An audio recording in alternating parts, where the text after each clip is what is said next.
هلا وهلا بأحلى متابعين. خلونا نسوي وصفة البسكت بطعم الليمون. أنا سميتها بسكت الوردة. بصراحة وصفة كلش سهلة، راح تعتمدوها دايما بكل المناسبات. أنا أسويها تقريبا كل أسبوع، الأطفال ياخذوها وياهم للمدارس. يعني هاي الوصفة هالقد ما هي سهلة، كل أسبوع أسويها لهم. لا تنسون قبل ما نبدي بأي وصفة لازم يشغلون الفرن 15 دقيقة و10 دقائق. اليوم راح نشغلها بدرجة حرارة 200. خلونا نبدي بالمقادير. استعملت بيضة واحدة كنت مطلعتها 10 دقائق قبل ما أبدي بالبسكت، وملعقتين ونص فانيلا. أنا استعمل دايما فانيلا الباودر، بدون تستعملون السائل همينة. وكوب واحد سكر بودرة. بهاي البسكت لازم تلتزمون بالكميات والنوعيات اللي أنا استعملتها، يعني لازم تستعملون سكر باودر مو سكر العادي أو ناعم الحبيبات. راح أخذ برش ليمونة واحدة. أنا استعمل مرات ليمون أو مرات برتقال حسب اللي موجود عندكم بالبيت، يعني لا تلتزمون أي نوع حمضيات راح تستعملون هذا النوع البسكت. اثنينهم صراحة واحد يعني طعمه أحلى من الآخر. تاخذون بس القشر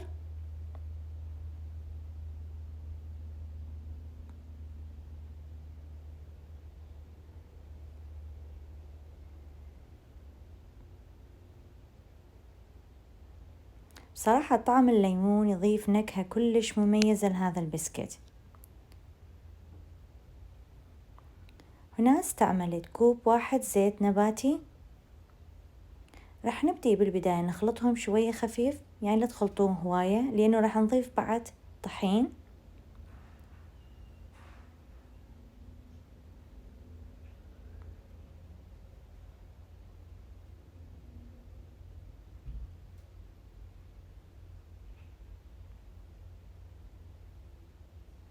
تقدرون تستعملون ملعقة خشبية أو حتى هذا اللي استعملاني المضرب اليدوي.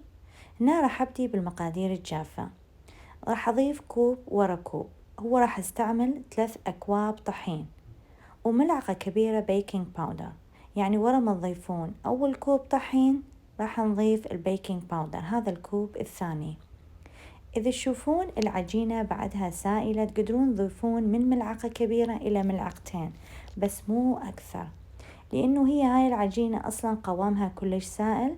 فلازم حتى تدهنون إيدكم ورا ما نخلص من عجنها، يعني ورا ما نبدي نشكلها لازم تدهنون إيدكم أو تستعملون كفوف، لأنه العجينة كلش لزجة. راح أبدي أخلطها بسباتشولا لحد ما يختفي الطحين تماما.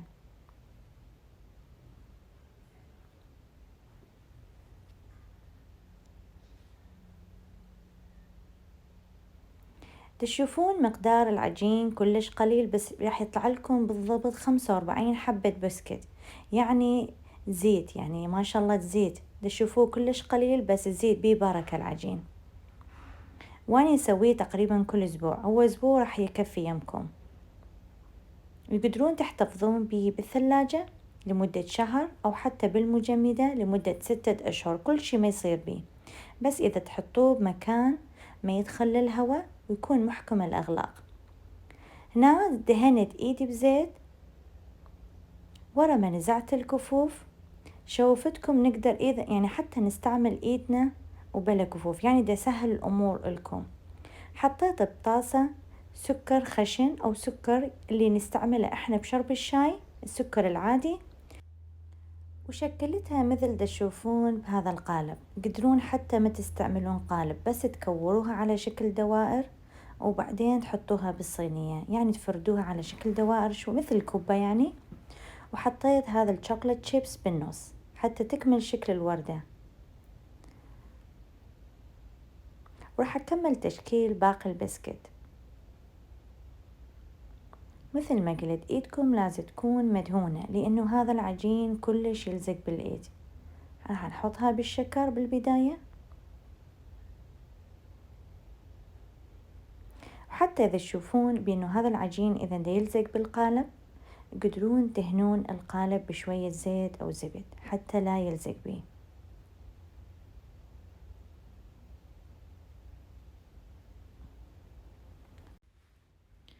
راح نكمل تشكيل باقي البسكيت بنفس التكنيك حتى تقدرون لا تلتزمون بنفس شكل القالب، تقدرون تستعملون كل 6 الكل 5 بشكل واحد.